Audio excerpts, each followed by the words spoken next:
I'm a strong believer in emotional intelligence being a critical component. Sometimes it's not just about the money, it's about allowing them to feel valued. You've got to be there in the moment. You've got to be authentic. You've got to be trusted. Welcome everybody to the Social Enterprise Hub podcast, episode 3. I cannot believe it. We are half in the trimester already. Students are submitting assessment. They are looking forward to submit their final assignments. I can't believe the time is flying. People say that time does fly when you have fun. So I presume that we are having fun, especially in the hub, while learning, and work on amazing projects. So my name is Larissa de Lopez. I work for the Social Enterprise Hub as well as the Employability Officer, very closely with Shirley Boone, our project manager, and also Peter Graves, the Social Enterprise Hub manager, everybody. And I'm also here with her. Fantastic, incredible, very skillful Bachelor of Business marketing student. She's also part of the Combs Agency podcast this trimester with the Hub, helping Torrens University, along with an incredible team of students to really leverage our quality, the audience, the views of this podcast, and also to really help students to engage and to be inspired to pursue their career and their study goals as well. So this is a very good platform and vehicle for that. Anyway, I'm talking too much. Her name is Georgia Dean, everybody, directly from Brisbane. Hi, Georgia. Hi, everybody. And I forgot to say, Georgia is currently working as a marketing coordinator for an amazing company. Anyways, now, please, the drums, everybody. We are here with an incredible industry partner. And when I say partner, I really mean it. I really mean it. This guest speaker, for example, today is so special because he has opened the doors too for so many Torrens University students to gain work experience, to improve their employability skills, and to somehow realize the true value of doing great work, which is not just about us, it's about others, it's about making an impact. And many of these students are students who have done internships or placement in these organizations. They always tell me, Larissa, I'm a different person, not just professionally, but also my vision of life has changed for the better. Now I know that my mission really is to use my skills to help others. And yes, Peter Graves, my manager, loves him. I was telling him before the episode, he really admires him. And he's the co-founder, everybody, and the executive director of VIVA Mutual, Arthur Mitsioulis, everybody. Thank you for being part of this opportunity to talk about really what employers are looking for out there. As you kindly said, Larissa, along the way, we've engaged with Torrens University over a number of years now, and our journey has been one of mutual benefits for all parties. I think we've had the opportunity of not just having interns, but also being able to then employ people within our organisation, or to be referees for people going off to other areas as well that they choose to. So it is a real passion of ours to be able to help people from universities to be able to further bridge them into opportunities that they seek. We've all been university students along the way, so we're very, very passionate about everybody helping each other on that journey. So yeah, it's great. I mean, I can tell you a little bit about Viva. Yes, please. And I love what it says there on the banner, Arthur. Home is where the heart is. Yes, that's right. And that's one of our, for Georgia, that's one of our marketing tags at the moment, is home is where the heart is. Another one is live the life of your choosing. We're a NDIS registered and My Aged Care service provider. We launched this business back in 2020, right in the heart of COVID, and what we did was we brought a lot of our experience as three founders. I'm one of the founders, and then there's Guy Turnbull, the other founder, and another founder involved in training. So we all brought different elements to the table, but we had a common goal. And I had healthcare background. Guy's got the disability support service sector background, and Tanya's got a training and development background. But we all had one vision. And our vision was to be the employer of choice. And the only way you can be the employer of choice is by really focusing on your employees. So everything that we've built around VIVA was to be able to have a highly engaged, empowered workforce, one that is actually passionate about working here, one that actually where our staff are passionate to work here, because we know, for example, and the stats all tell you that if you've got a highly engaged, empowered workforce, then that's the only way you're going to be able to deliver high quality work. And you want people to be at work because they feel valued and they're part of the fabric of the organization, not because they're there for transactional purposes. And unfortunately, too many industries out there are about transaction, and you come in, do your work, and you leave. Whereas we want the whole of the individual to be part of this. Just like I bring my whole piece of who I am to work, I want that to be the same with everybody else that is part of our organization. It's a really, really important piece. So yeah, we're a non-for-profit organization. We pay people above award rates. We incentivize people. And in fact, even during COVID, we're paying incentives to people at Christmas time and things like that. And the incentives are based around quality feedback that we receive. So that's in essence who we are. We're always looking to improve and better ourselves. So there are three pillars that our organization was set up on. And one is around being connected. One is about being empowered, and the other one about being progressive. Now, I can tell you about connected. Connected is about being connected with the community that we engage with. So we like to collaborate with people, hence why we do a lot of work with Torrens University as well, because it's only through connecting and collaborating with other organizations that you're able to sit back there and really deliver a better quality, but also to be able to bring people in as part of the story of what you do. And we do that with a lot of our clients along the way as well. So collaboration is really important in what we do. The other one around empowerment is empowering our staff to be able to make decisions which are the right ones for people in front of them that they're working with. A lot of organizations are hierarchical. So you ask for a decision, and you want to make a decision, well, you have to ask that manager. Then you have to ask that manager. Then you have to ask that manager. And then it comes back down again. That's very disengaging. You only just have to have a look at the way some healthcare and other sectors operate. It's very disengaging. We have got a very, very flat structure. So as I said before, three founders. We're on the board with two other people as well. The board and us, there's only one layer. So all staff can pick up and talk to us at any time, but we empower them to make the right decisions. Everybody works across a framework, and that framework gives them the flexibility to make decisions as long as they're not of high risk.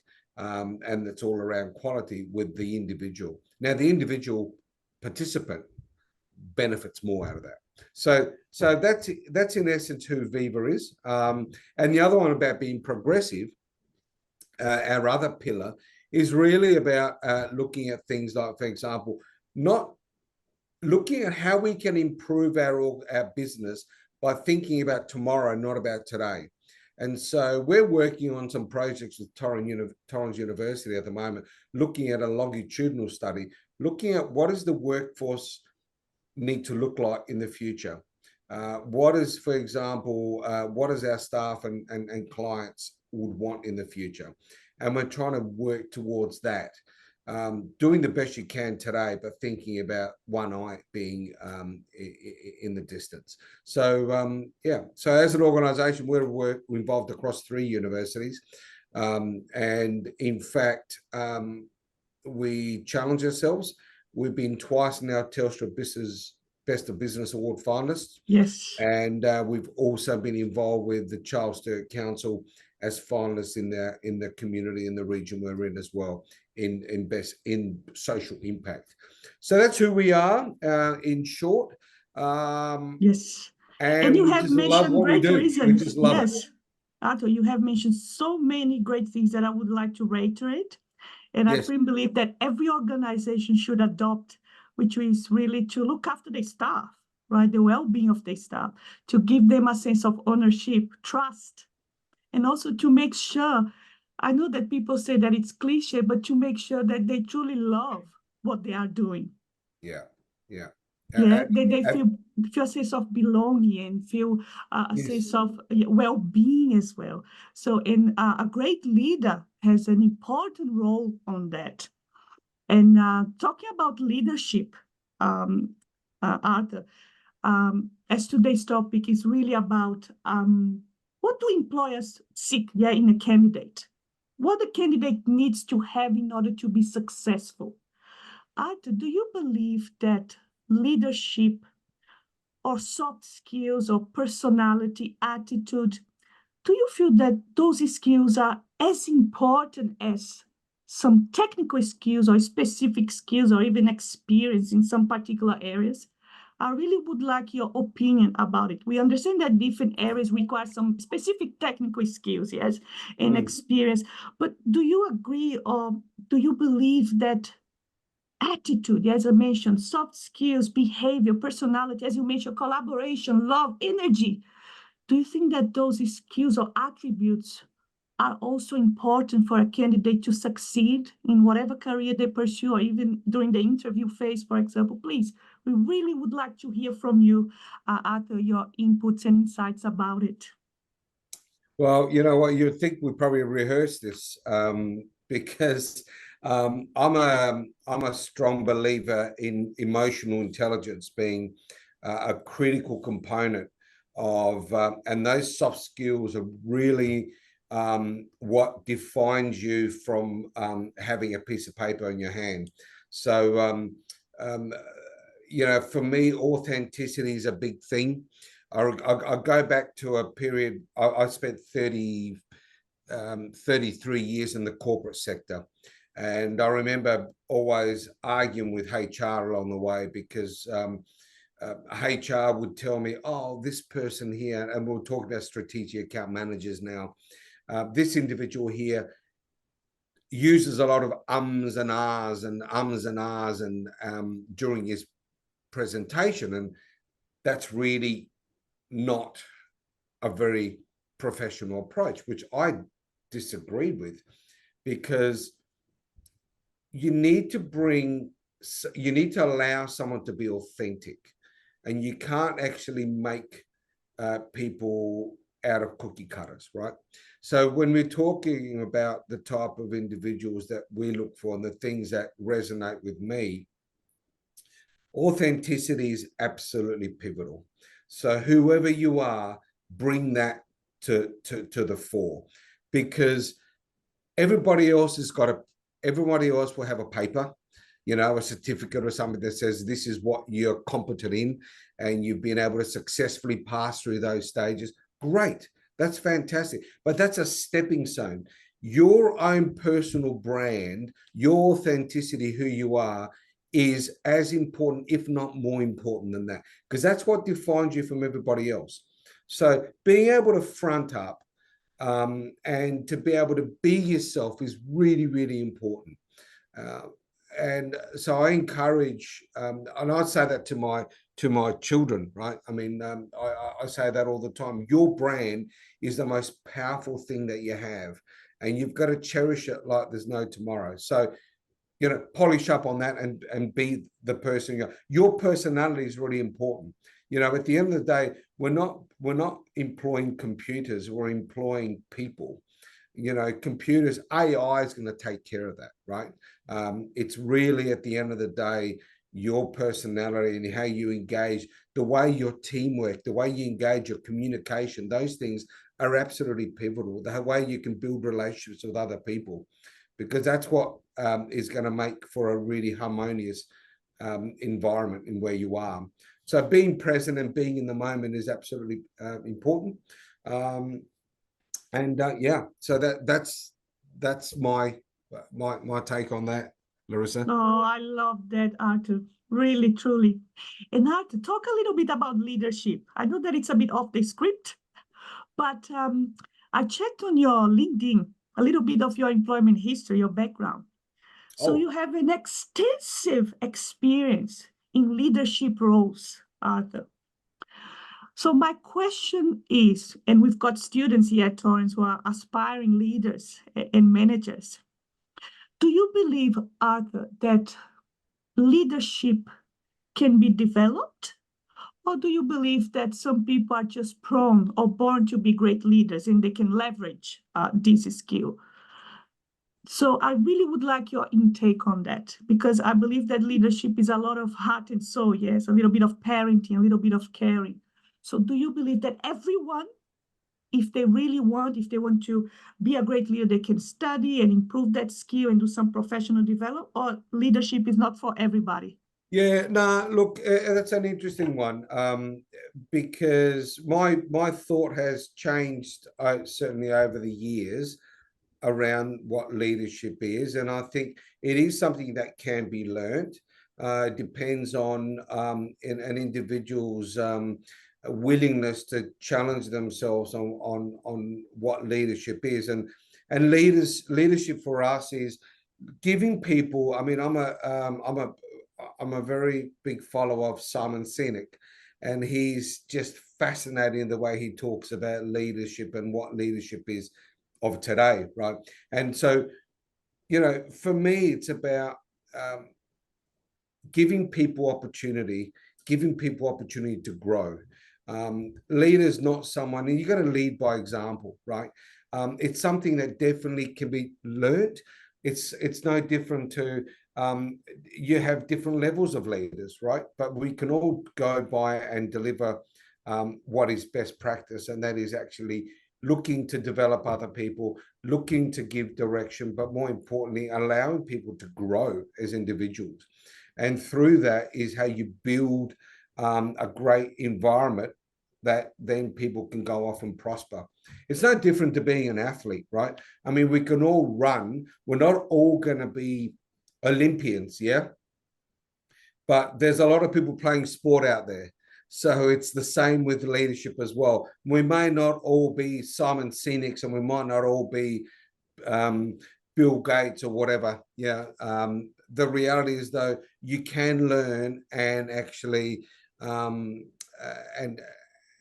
help people and your organization to be better. And I think it's leading by examples is the right approach. I think, you know, it's not about telling people, it's about actually giving people the opportunity to challenge themselves and stretch themselves, and through that, you know, you're going to demonstrate great leadership. Now, leaders at times have to go through and make some really, really difficult decisions, really hard decisions, and they obviously are easier to make those decisions with years of experience. You wouldn't want a young leader to be making a new leader learning leadership to be making very, very, you know, challenging conditions, but, you know, decisions. But at the same time, that's like in anything else in life anyway. So that's amazing, Arthur. And that really aligns with what you said in the beginning, yes, about empowerment, about ownership. And really, it's not just about you, yes? no, it's about the team, and it's about the common goal. It's about the individuals, Larissa, and yes. You know, as an organization, you set a target, you set a goal, you actually sit and actually go on a journey together. And the reality is, unless you actually have people willing to follow you to be part of that piece, you're never all going to be able to, you know, you're never going to achieve the ultimate goal. So bringing people on a journey, listening to people, taking people's opinions on board, and actually, you know, being there in the moment. You know, it's no different whether you're an employee or an employer. You've got to be there in the moment. You've got to be authentic. You've got to be trusted. And that's a two-way thing. It's about yes. That's why at Viva, it's called Viva Mutual. Yes, Mutual, because exactly. mutuality is that, we both have to front up here. We both have to listen to each other. And, because we're equally as valuable as one another. Yeah. And that's why, Arthur, Viva is so successful. Empowerment, trust, collaboration, leadership, teamwork. Amazing, amazing. Thank you so much, Arthur. I've learned so much from you, and I'm going to keep learning because now I'm going to hand over to our student, Bachelor of Business Marketing student, and also a very valuable member of the Comms Agency podcast placement this trimester for the Hub. And this topic is very close to her heart, Arthur. Right. And over to you, Georgia.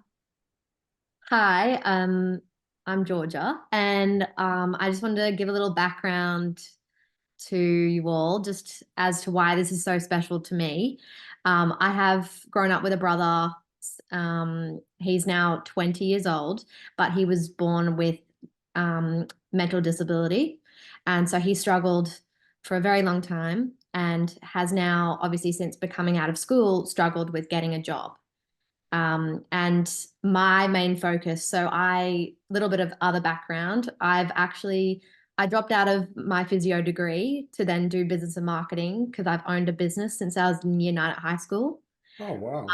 And I have always said to my brother that no matter what, I will create as many businesses and things as I like, but he will always be there to do it with me. So then he will always have a job with me. So that's why I'm doing this degree. Fantastic. That is absolutely awesome.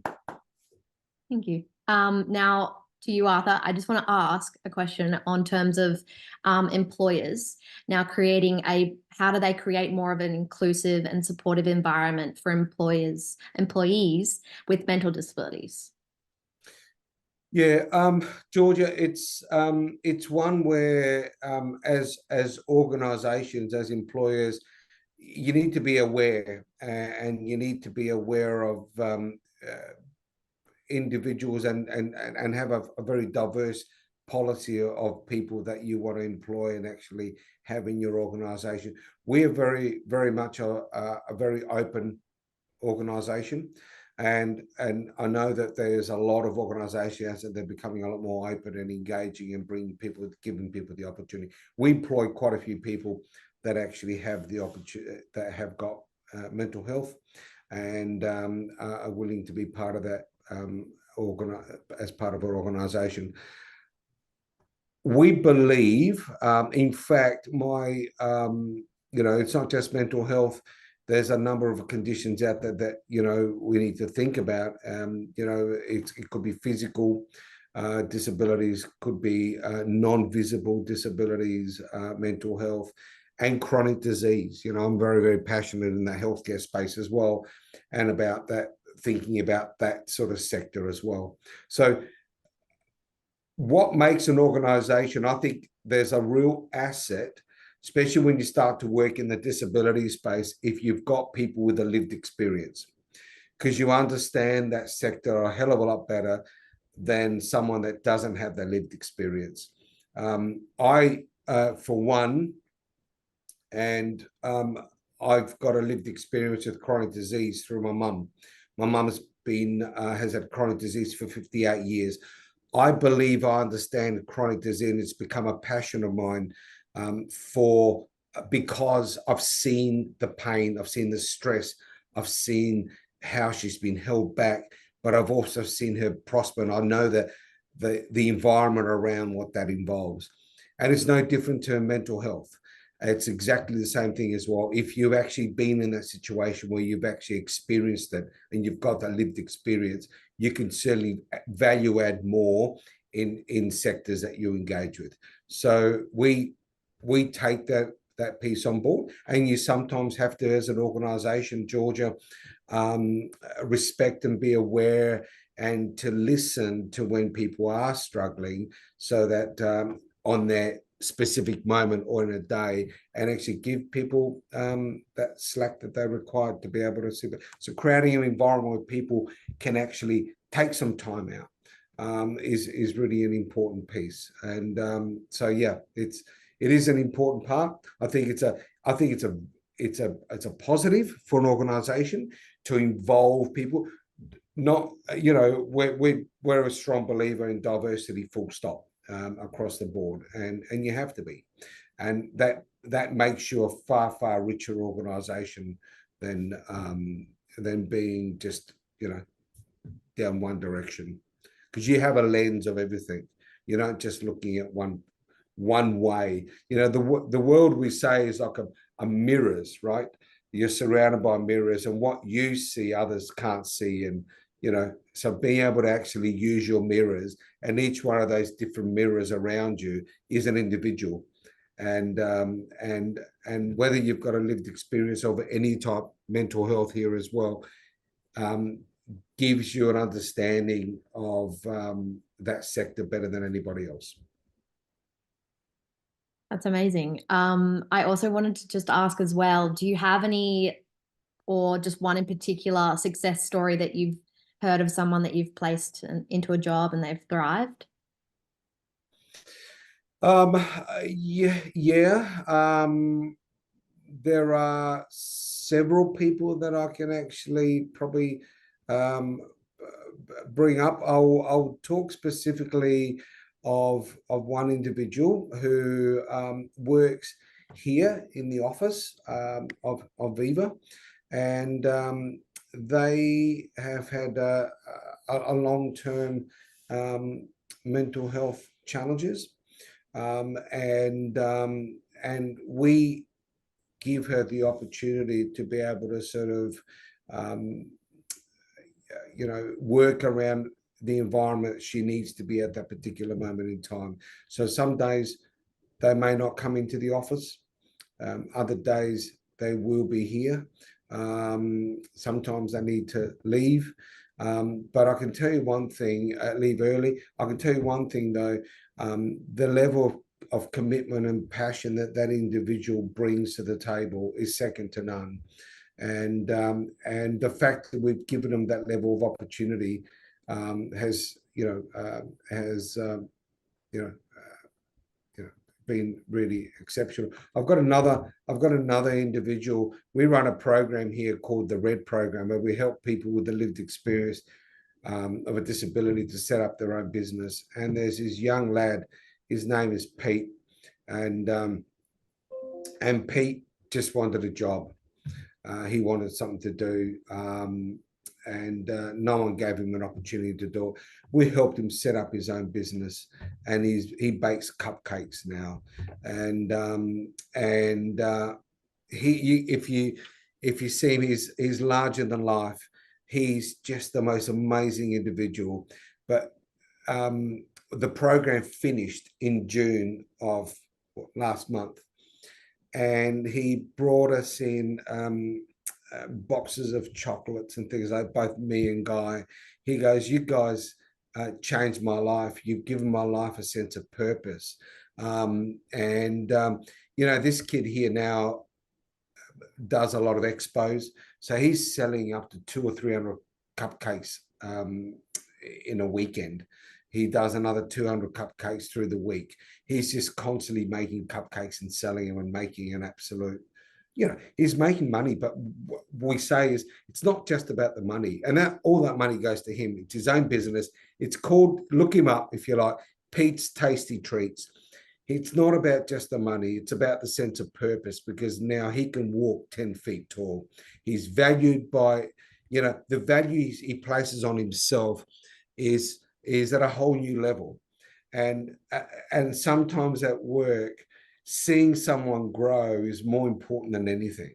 You know, it's really giving people the opportunity to be able to do something is the most powerful thing you can ever do as an employer.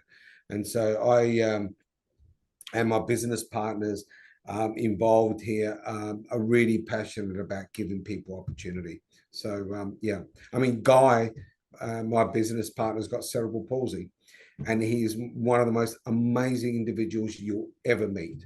He was UK's Entrepreneur of the Year back in 2004, 2006, I believe. Yeah, incredible individuals. So we've got to embrace people that have got challenges in front of them right here, right now, because seeing those individuals break through those barriers is one of the most amazing things that an employer and other employees will see, you know, and that's part of creating a culture where people thrive and are willing to go the extra mile because they feel valued, right? And they get given the opportunity. And that's really important. That's such an amazing success story to hear, though. Now, I will touch on the fact that you did mention that you were kind of in the way of supported by or in conjunction with NDIS. I just wanted to also touch on what are some other broader benefits to companies and society when these individuals are like integrated into the workforce. Yeah, so we are in the NDIS, we're in the aged care space as well. We're also involved I'm involved in other businesses as well, like mobile radiology and things like that. So for me, the benefits is that we're all part of one community at the end of the day, and it's our responsibility as one community, irrespective of what sector or what what you're involved with, is to be able to bring people on a journey and to be able to give you as a business every opportunity to be able to navigate and to be more successful. And I'm a strong believer that you can't, unless you have market research is not made by actually asking one person from one sector what their view is. Market research in general business is by asking people from all levels with different lenses what the views are. And I think for me, if you want to be innovative as an organization, if you want to be progressive, if you want to go to the next level, you need to be able to engage with people outside of what your traditional model is, to be able to grow and develop as an entity. And and be able to, again, be part of a community, to be inclusive, and to be able to give people opportunities is a big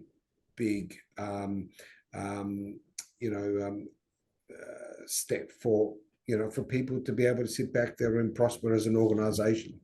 In fact, on that, Georgia, we're actually, Guy and I have been, now that's sort of gone backwards a bit, but we were in discussions with an organization, with some individuals, where we were helping them to actually set up to be a school for hospitality, right? Now, that school for hospitality was going to be a pathway for people with disability, young school leavers, to be able to then learn the soft skills associated with hospitality, and then to be able to bring them straight into, and then for them to be able to be then brought into mainstream employment. Now, unfortunately, the two individuals that were going to do that have pulled out for now, but we're really passionate about this because it's about, actually, you don't want people with a lived experience to be working in specific organizations. You want them to be as part of the community. And so that's something we're trying to do. So we came so close, but yeah. And that's a project that we run outside of VIVA, but VIVA's engaged with it because Guy and I do it for nothing, actually. So it's part of our passion of giving back to the community. So that's amazing. And that's all from me in terms of all my questions. Thank you for answering all of them. The answers were absolutely amazing, and I really did love the success story, especially from Pete. That was absolutely amazing. Look up Pete. It's a great story, So there's another one you can look up, is Ray's Kitchen. A young, well, he's not younger than me anyway, so he's younger than me. He had an acquired brain injury. He was a guy who was a chef, had an acquired brain injury. Then he couldn't actually turn around and and work. He was on the NDIS. He's now teaching other people how to cook, and he's getting paid for it. It's a great, great story. So this is what we need. We need more people who are supported to be able to actually be part of the greater community that we're in. And we will only be a great community. I should rephrase it. We will only be a great community once we involve all members of our community, not be selected, irrespective of race, religion, whether you've got a disability or not. We need to be a great community. It can only be a great community by bringing all the pieces together as one. Fantastic, Arthur. Excellent job, Georgia, as always. So thank you so much for your thoughtful questions and also for your answers, Arthur. And I must say as well, one thing that I always pay attention to when we have industry partners and guest speakers is their level of passion and how passionate they are about what they do and about the organization that they lead and that they work for.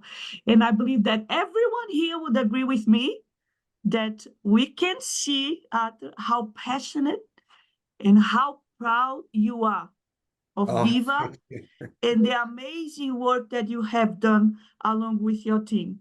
So you have really mentioned all the great things and strategies as well that you utilize.